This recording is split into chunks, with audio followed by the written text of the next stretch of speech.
audiences and their prospective comedy clubs. Put your hands together for Ying. Maybe I don't need a piece of my missing bone.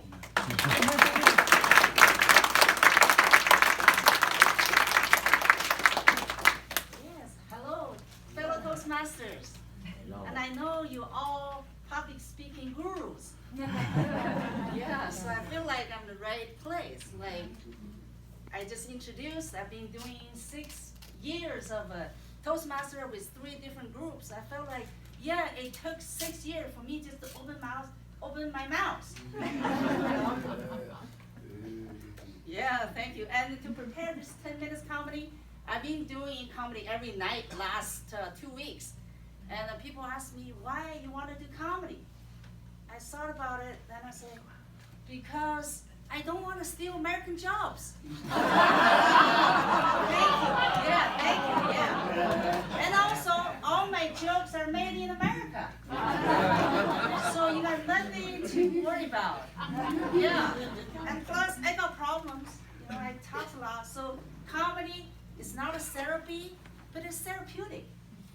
Yeah, dude. And it's cheaper, right? Yeah. And the therapy, so I'm on it. Yeah. And do you guys feel like you're targeted by Facebook? Yeah, I feel like Facebook is reading my text messaging and know what I watch on Netflix or even my cable TV. Yeah, they're sending my Facebook news feed, all this stuff like negative people is gonna ruin your life, you know, or 8 signs of a narcissist. So I've been reading all their articles recommended to me, you know, and after a few months I decided, you know what, I need to do something, you know, about this. I can't just let it go. So I decided I got rid of all the negative people in my life, you know. Yeah, I did. And now I'm bored. I'm pretty sure now Facebook knows that I'm lonely. You know? Nobody texts me and talks to me anymore. I'm sure they're gonna send me a lot of creeps on friendly requests, you know. So Facebook know more about me than myself know about me, you know. So that's pretty good. Let's see here. Also, you guys with everything going on with country, I feel like, is this a melting pot thing still working? Still a thing in this country? You tell me. Yeah, it's still. I feel like we're unmelting. All the ingredients in the pot, you know, like, I'm not trying to say red people, but something out there. People don't like Mexicans, don't like black people, don't like Asians, and don't like mosquitoes. Well, actually, to be fair to mosquitoes are bipartisan, right? They bite anybody have blood, so leave the mosquito out, all right? Yeah. So what I'm thinking, instead of focusing all this untanglement of the melting pot, why don't you white people focus on what you're good at? You know, what you're best to do. So tell white people, you tell me what you're good at. What's the thing that you do the best? Not many people can do.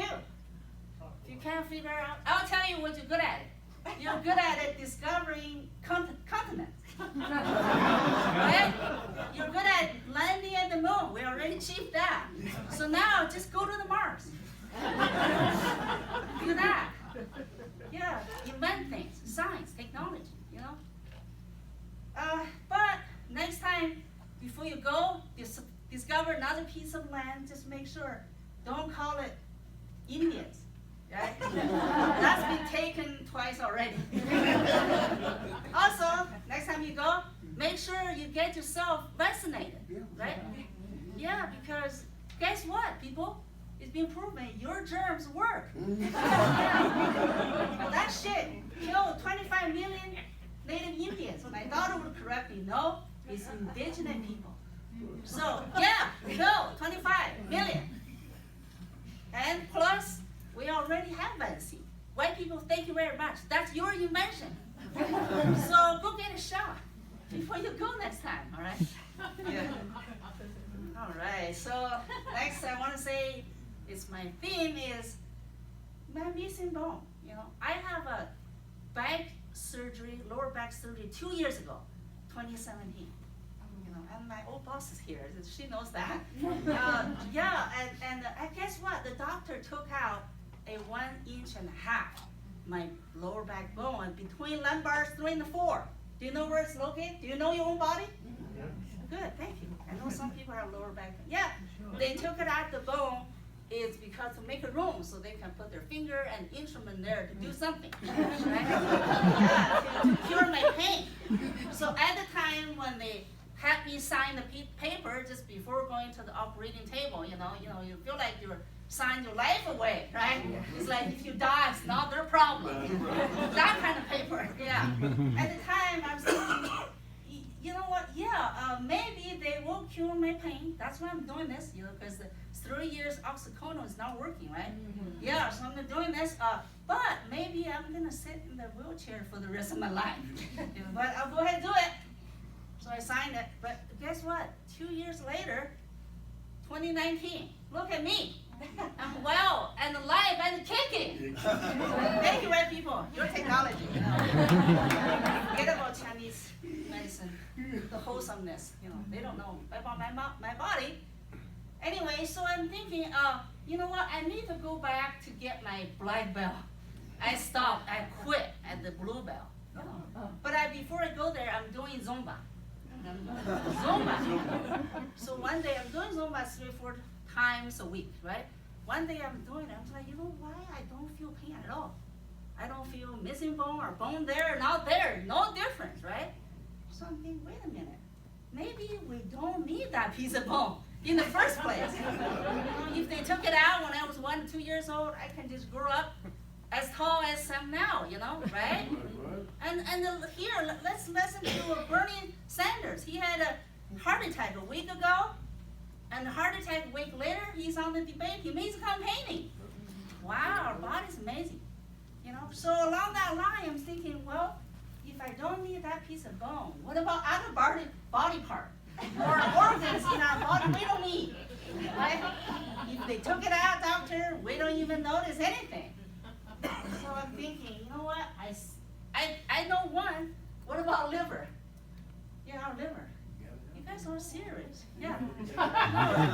Hey, if you Google it, if doctor, or I'm not saying cut it half and throw in the trash. No. You donate half or 1/3 of your liver, guess what? Within 1 year, your liver will grow back to the same size before they cut it. So liver, now I decided I'm going to be a liver donor. Anybody need a liver, just call me. That's pretty good. And I'm thinking, another body part that you don't need is, how about your appendix? Right here, appendix, right? And I'm thinking, actually, I had that removed when I was in college. And after that, I've now noticed that I need it or not. We just don't need it. Yeah. Another piece of body part, how about your tonsil right here? On your, before you, yeah, that thing. Google it. You don't need it. They remove it, you're just alive as hell. And recently, one person told me, gallbladder. That gallbladder just kind of below your liver. You don't need that too. Just have that, and I'll say just go there for the sake of it, It's just, if I want to donate, nobody want it. Because, yeah, you don't need it. Right. What about people want to lose weight, overweight? They already recommend all over the place. Just cut your stomach, 70% of it, Right, God screwed up, give you too big of a stomach, so that you eat too much, right? I can keep going. But this one thing I'm thinking, hey, what about foreskin? Boys, this one really fucked me up too. I'm sorry about my language. Yeah, because, sorry, my son, he was born and the doctor recommended him to circumcise, So I don't know who screwed up, it's God or Jewish people. So my son's dad is Jewish, yeah. So the last piece I would say is, what about the mandible? Thank you very much.